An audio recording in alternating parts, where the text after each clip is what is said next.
A Tale of Two Cities by Charles Dickens. Book 2, The Golden Thread. Chapter 22, The Sea Still Rises. Haggard St. Antoine had had only one exultant week in which to soften his modicum of hard and bitter bread to such extent as he could, with the relish of fraternal embraces and congratulations, when Madame Defarge sat at her counter as usual, presiding over the customers. Madame Defarge wore no rose in her head, for the great brotherhood of spies had become, even in one short week, extremely chary of trusting themselves to the saint's mercies. The lamps across his streets had a portentously elastic swing with them. Madame Defarge, with her arms folded, sat in the morning light and heat, contemplating the wine-shop and the street. In both there were several knots of loungers, squalid and miserable, but now with a manifest sense of power enthroned on their distress. The raggedest nightcap awry on the wretchedest head had this crooked significance in it: I know how hard it has grown for me, the wearer of this, to support life in myself. But do you know how easy it has grown for me, the wearer of this, to destroy life in you? Every lean bare arm that had been without work before had this work always ready for it now, that it could strike. The fingers of the knitting women were vicious, with the experience that they could tear. There was a change in the appearance of St. Antoine. The image had been hammering into this for hundreds of years, and the last finishing blows had told mightily on the expression. Madame Defarge sat observing it with such suppressed approval as was to be desired in the leader of the St. Antoine women. One of her sisterhood knitted beside her. The short, rather plump wife of a starved grocer, and the mother of 2 children withal, this lieutenant had already earned the complimentary name of the Vengeance. "Hark," said the Vengeance. "Listen, then. Who comes?" As if a train of powder laid from the outermost bound of the St. Antoine quarter to the wine-shop door had been suddenly fired, a fast-spreading murmur came rushing along. "It is Defarge," said Madame. "Silence, patriots!" Defarge came in breathless, pulled off a red cap he wore, and looked around him. "Listen, everywhere," said Madame again. "Listen to him!" Defarge stood, panting, against a background of eager eyes and open mouths formed outside the door. All those within the wine-shop had sprung to their feet. "Say then, my husband, what is it?" "News from the other world." "How then?" cried Madame contemptuously. "The other world? Does everybody here recall old Foulon, who told the famished people that they might eat grass, and who died and went to hell?" "Everybody!" from all throats. "The news is of him. He is among us." "Among us!" from the universal throat again. "And dead?" "Not dead. He feared us so much, and with reason, that he caused himself to be represented as dead, and had a grand mock funeral. But they have found him alive, hiding in the country, and have brought him in. I have seen him but now on his way to the Hôtel de Ville, a prisoner. Have I said he had reason to fear us? Say all. Had he reason?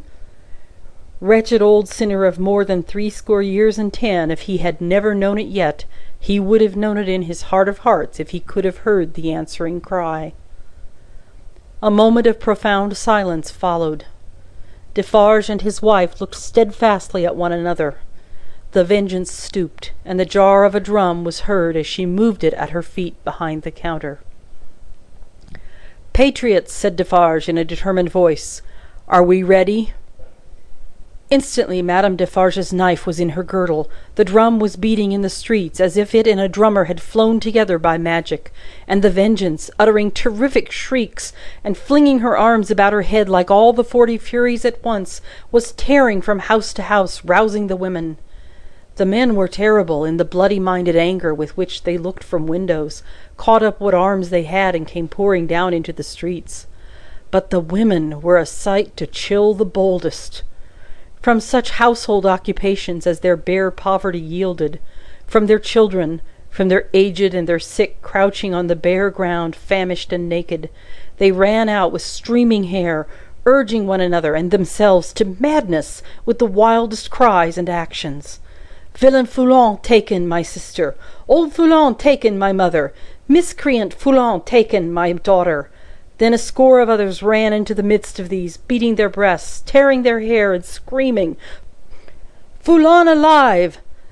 Foulon who told the starving people they might eat grass! Foulon who told my old father that he might eat grass when I had no bread to give him! Foulon who told my baby it might suck grass when these breasts were dry with want! O Mother of God, this Foulon! O Heaven, our suffering! Hear me, my dead baby and my withered father! I swear on my knees, on these stones, to avenge you on Foulon! Husbands and brothers and young men, give us the blood of Foulon! Give us the heart of Foulon! Give us the body and soul of Foulon! Rend Foulon to pieces and dig him into the ground, that grass may grow from him! With these cries, numbers of the women, lashed into blind frenzy, whirled about, striking and tearing at their own friends until they dropped into a passionate swoon, and were only saved by the men belonging to them from being trampled under foot. Nevertheless, not a moment was lost, not a moment. This Foulon was at the Hôtel de Ville, and might be loosed. Never, if Saint Antoine knew his own sufferings, insults, and wrongs. Armed men and women flocked out of the quarter so fast, and drew even these last dregs after them with such a force of suction, that within a quarter of an hour there was not a human creature in Saint Antoine's bosom, but a few old crones and the wailing children. No, they were all by that time choking the hall of examination, where this old man, ugly and wicked, was, and overflowing into the adjacent open space and streets. The Defarges, husband and wife, the Vengeance, the Jacques Three, were in the first press, and at no great distance from him in the hall. "See," cried Madame, pointing with her knife, "see the old villain bound with ropes! That was well done to tie a bunch of grass upon his back! Ha ha! That was well done! Let him eat it now!" Madame put her knife under her arm and clapped her hands as at a play. The people immediately behind Madame Defarge, explaining the cause of her satisfaction to those behind them, and those again explaining to others, and those to others, the neighbouring streets resounded with the clapping of hands.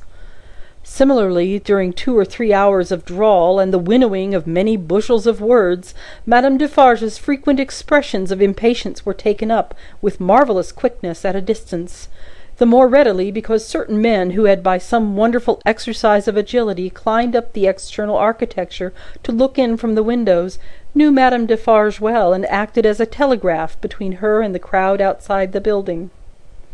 At length the sun rose up so high that it struck a kindly ray, as of hope or protection, directly down upon the old prisoner's head. The favour was too much to bear. In an instant the barrier of dust and chaff that had stood surprisingly long went to the winds, and Saint Antoine had got him. It was known directly to the furthest confines of the crowd. Defarge had but sprung over a railing and a table, and folded the miserable wretch in a deadly embrace. Madame Defarge had but followed and turned her hand in one of the ropes with which he was tied. The Vengeance and Jacques Three were not yet up with them, and the men at the windows had not yet swooped into the hall like birds of prey from their high perches, when the cry seemed to go up all over the city, "Bring him out! Bring him to the lamp!"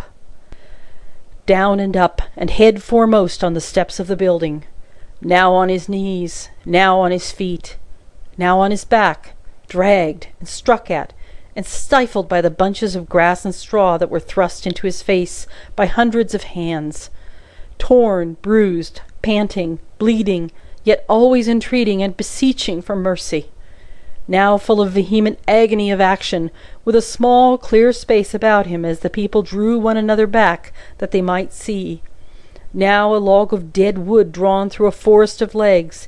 He was hauled to the nearest street corner where one of the fatal lamps swung, and there Madame Defarge let him go, as a cat might have done to a mouse, and silently and composedly looked at him while they made ready, and while he besought her, the women passionately screeching at him all the time, and the men sternly calling out to have him killed with grass in his mouth. Once he went aloft, and the rope broke, and they caught him shrieking. Twice he went aloft, and the rope broke, and they caught him shrieking. Then the rope was merciful, and held him, and his head was soon upon a pike, with grass enough in the mouth for all St. Antoine to dance at the sight of. Nor was this the end of the day's bad work, for St. Antoine so shouted and danced his angry blood up that it boiled again on hearing, when the day closed, that in the son-in-law of the dispatched, another of the people's enemies and insulters was coming into Paris under a guard 500 strong in cavalry alone. St. Antoine wrote his crimes on flaring sheets of paper, seized him, would have torn him out of the breast of an army to bear Foulon company, set his head and heart on pikes, and carried the 3 spoils of the day in wolf procession through the streets. Not before dark did the men and women come back to the children, wailing and breadless. Then the miserable bakers' shops were beset by long files of them, patiently waiting to buy bad bread. And while they waited, with stomachs faint and empty, they beguiled the time by embracing one another on the triumphs of the day, and achieving them again in gossip.